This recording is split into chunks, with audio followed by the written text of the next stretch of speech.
A zarad filmske uloge bili biste? Nikada. A da, naravno, zarad filmske uloge da. Ja sam i nosila i perike po predstavama i naravno da bih ispravila kosu, naravno da bih se ugojila 40 kilograma, samo moram da vam kažem, to ima sve svoju cenu. Znači, za velike pare da. Stranog plaćenika, špijuna? Pa vidite, nikada ne bih. Ja sam zamerila jednoj svojoj koleginici, ali vi pretpostavljate koja, pa dobro mogu i da kažem, Miri Karanović.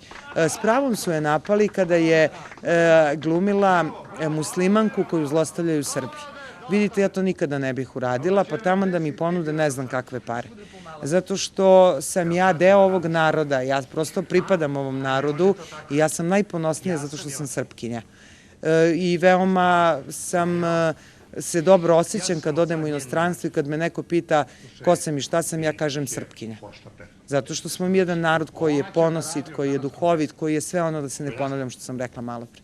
I ne bih nikada, glumila bih samo ono što mi jesmo, a to je pravu Srpkinju, ženu sa svim svojim i manama i kvalitetima i svim onim što jedna prava majka srpska jeste, a mi znamo šta je to. Svako od nas imao je prilike da odrasta, naravno ne govorimo o ekstremnim slučajevima, ali uz jednu pravu, u jednoj kući pravoj domaćinskoj, kakva Srbija i srpske kuće jesu.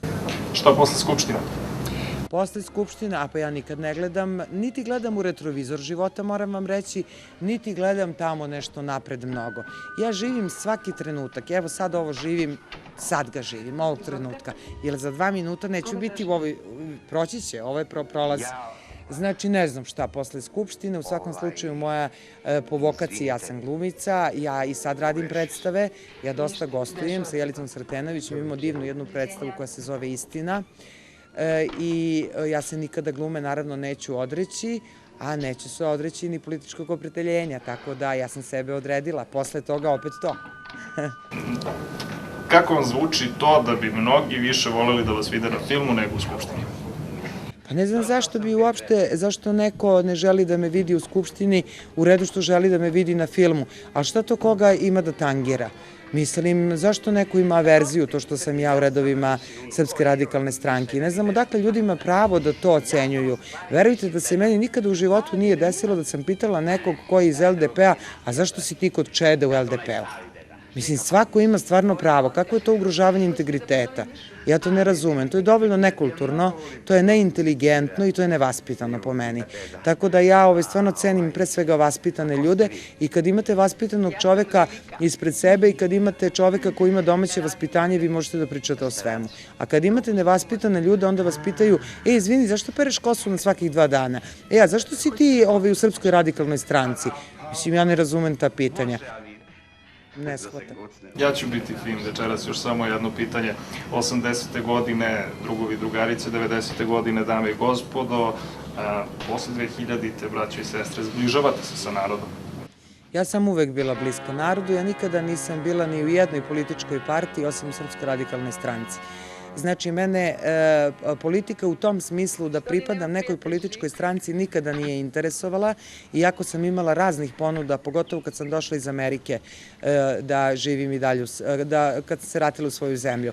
Znači, jedino gde sam ja otišla srcem u koju političku partiju, to je bila Srpska radikalna stranka, jer nisam više mogla da slušam o tome kako su uništene bliznakinje u Njujorku, a kako se zanemaruje bombardovanje, NATO agresija ili ti milosrdni anđeo nad Srbima. Prosto sam zaista bila izrevoltirana time i rekla, pa da li u ovoj zemlji postoji jedna nacionalna partija koja će da sačuva Srbiju i srpstvo i koja neće dozvoliti da Srbi izumru za 50 ili ne znam koliko godina. I naravno dobila sam odgovor opet od same sebe da je to Srpska radikalna stranka. Nikoga nisam poznavala tad u Srpskoj radikalnoj stranci, nego sam preko 988 pozvala telefon koji je broj Srpske radikalne stranke, otišla i rekla ja želim da budem vaš član. Znači to je jedina partija u kojoj sam kao politički opredeljena ušla i to je jedina partija u kojoj ću ostati do kraja života, jer ne pripadam ljudima koji menjaju politička opredeljenja, ne znam zarad kakvih para i ne znam zarad kakvih stvari zato što bih onda poništila samu sebe. I onda ne bih bila više dobra ni majka, ni ćerka, ni sestra, ni prijatelj, ni ništa. Odstupila bih od sebe zarad nekog novca ili ne znam čega. Ovako ja slobodno koračam ovom zemljom i mogu svakoga da pogledam u oči i ne može niko da mi kaže malo si bila tamo pa si sad prešla ovamo, ali dobro, u pravu si, znaš, to je lova ili ne znam šta. Meni je to ružno, ja ostajem dosledna samoj sebi, uvek.